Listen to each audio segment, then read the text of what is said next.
আসসালামু আলাইকুম। আমি শৈলী।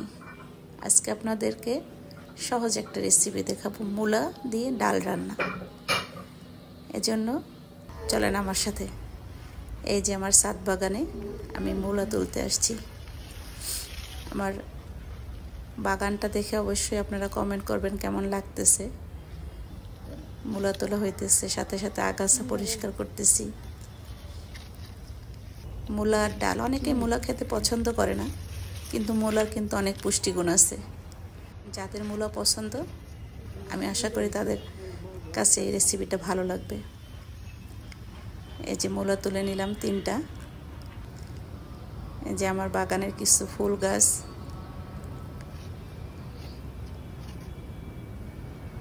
গাঁদা ফুল। ডাল ধুয়ে নিয়েছি, মূলা কেটে, এই যে মূলা কেটে নিয়েছি।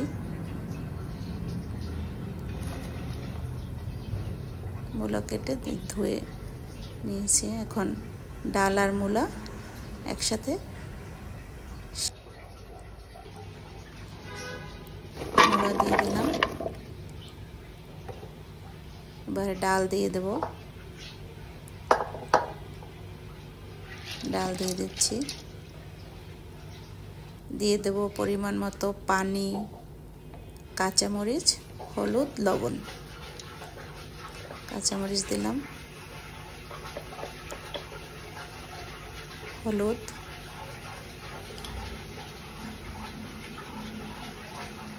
লবণ আর পানি দিয়ে প্রথমে সিদ্ধ করে নেব। আমরা ততক্ষণ পর্যন্ত সিদ্ধ করব যতক্ষণ পর্যন্ত না মূলা এবং ডাল ভালো মতো সিদ্ধ হয়ে যায়। একটু মিশায় এখন ঢাকনা দিয়ে ঢেকে দেব। ঢাকনা দিয়ে ঢেকে দিলাম।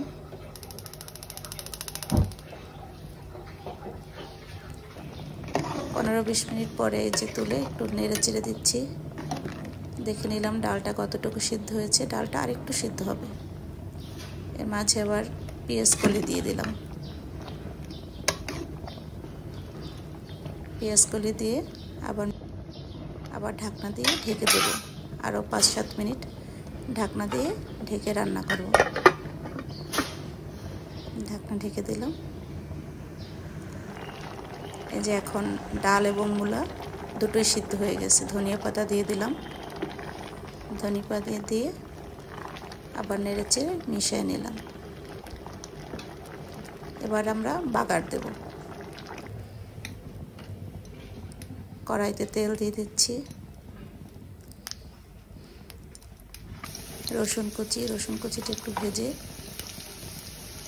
পেঁয়াজ দিয়ে দেব। রসুন কুচিটা প্রথমে একটু ভেজে নিচ্ছি, তাহলে রসুনের যে স্মেলটা অনেক ভালো লাগে।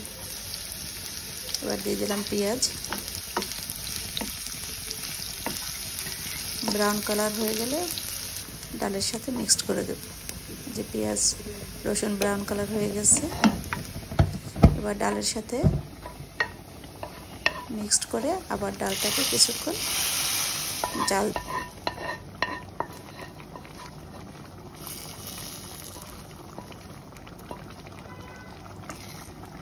পেঁয়াজটাকে মিশিয়ে দিয়েছি ডালের সাথে।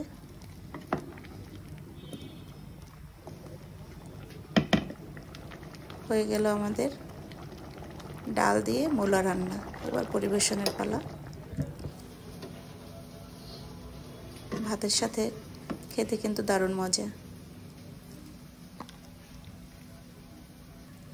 এতক্ষণ ধৈর্য ধরে আমার সাথে থাকার জন্য এবং আমার ভিডিও দেখার জন্য সবাইকে অনেক ধন্যবাদ। সবাই একটা লাইক এবং কমেন্ট করবেন, এবং কার কার এরকম ডাল মূলা খেতে পছন্দ অবশ্যই জানাবেন। আল্লাহ হাফেজ। সবাই ভালো থাকবেন।